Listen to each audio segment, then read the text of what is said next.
And there are other subspecies of the bird, but they're spread out all through the Caribbean. So what makes them amazing? Well, these guys, they spend their entire winter out over the ocean. They don't touch land for months and months and months.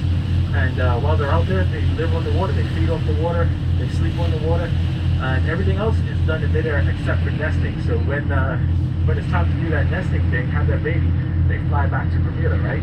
They do their mating ritual in the air. There might be some late bloomers right now.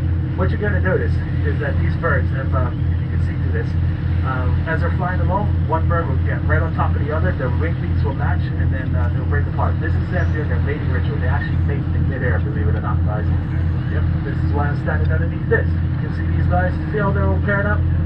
Yep, they're doing that thing. Some of them have already laid their eggs, some of them are getting laid too, but they'll do this behavior all summer long. They just practice all the time, right?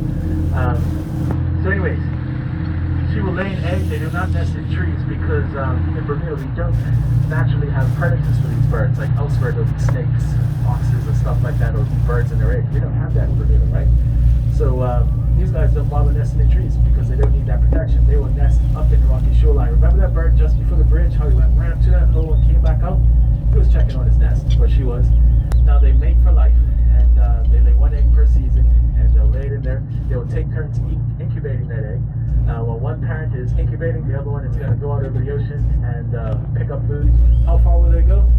Not close here like this, at least like 5 miles out, and as much as 300 miles out. A bunch of years ago, I did a boat delivery from here in Bermuda going up to Rhode Island, and the Gulf Stream was 300 miles away in that direction. Every morning that I woke up on that boat and came out, I saw longtails overtaking us to get out to the Gulf Stream to pick up a squid or something and fly back. 600 miles round trip, right? When the wife asked me to get in the car and drive 2 minutes down the road to get a loaf of bread so she can make my sandwich, I'm like, oh, that way so far, man. Yeah. But these guys, 600 miles, no problem. So they lay that egg, they take turns incubating it. That chick hatches, they'll feed it, and then when that baby fledges, they're going to fatten it up, they're going to teach it how to fly and interact and all that kind of stuff here in Bermuda. And by late August, going into September, these guys are going to head south all the way out to the ocean, and they're going to chill there for the whole rest of the year. So they're from now until about September. So we know you're not rich, Mr. Retiree Guy. Anybody else? Any other rich people here? Don't worry, we're not going to rob you, right?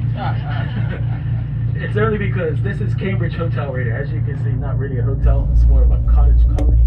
This is one of the very few true 5-star places that we got on the island. All these units that we're looking at, these guys are at least $600 a night, right? On the other side, without the sunset view, they're going to be around a bargain of $400 a night. So the most expensive one is a house way back there. That's not a cottage like these guys. Most of these are shared units. You're on one side, somebody's on the other side. Okay.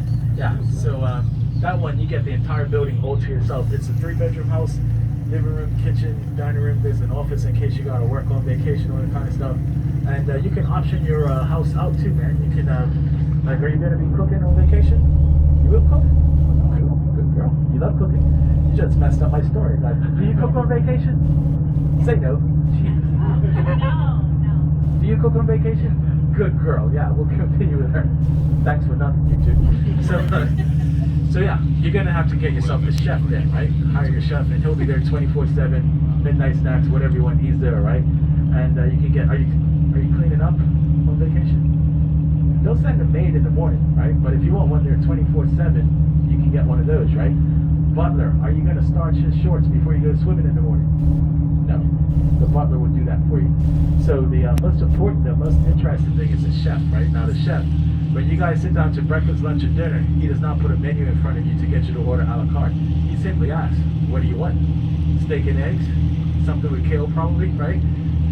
And yeah, he does that, just makes it happen. Now let's say that you want something really exotic for dinner tonight.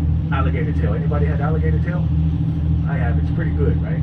He's probably going to say, well, sorry, sir, I don't have anything like that in the fridge right now, but what I'm going to do is I am going to make a phone call to my suppliers, and we're going to have that flown in tomorrow, jet fresh from Florida, and it'll be on your dinner plate tomorrow night, prepared exactly how you want it. And that's how they roll up there. How much would you expect to pay for one night up there? Or you guys get a discount because you're cooking and cleaning, right? 3,500. Man, that'll get you like after breakfast nap, and then you gotta get out. 3,500. 10 grand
fell on the floor laughing like, you guys know we get hurricanes here, right?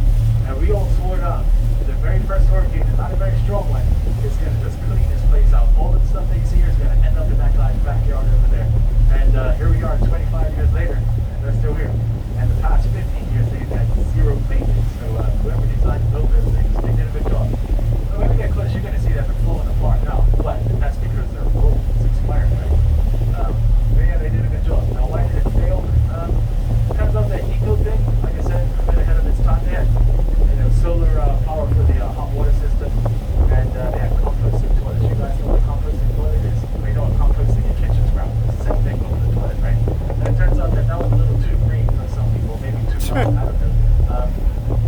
Didn't work out quite. I know it's expensive because we thought that like, hey, if you put eco in front of it, you can just charge another 58% on top of the normal price, right? And it turns out that not many people wanted to pay like 150 a night to go camping. So it failed. It closed down, and then a couple years later, another company, they took over the lease and all the operations. They reopened it as 9 Beaches Resort, and they changed one thing. They put regular toilets in and kept the price where it was. And it turns out that that was still too steep as well. So it's been closed like this for 20 years. Yeah. And people ask, well, why doesn't somebody come out here and do something? Well, I challenge you to reach into your pockets, go over there and do something, right? Because the government would love to hear from you.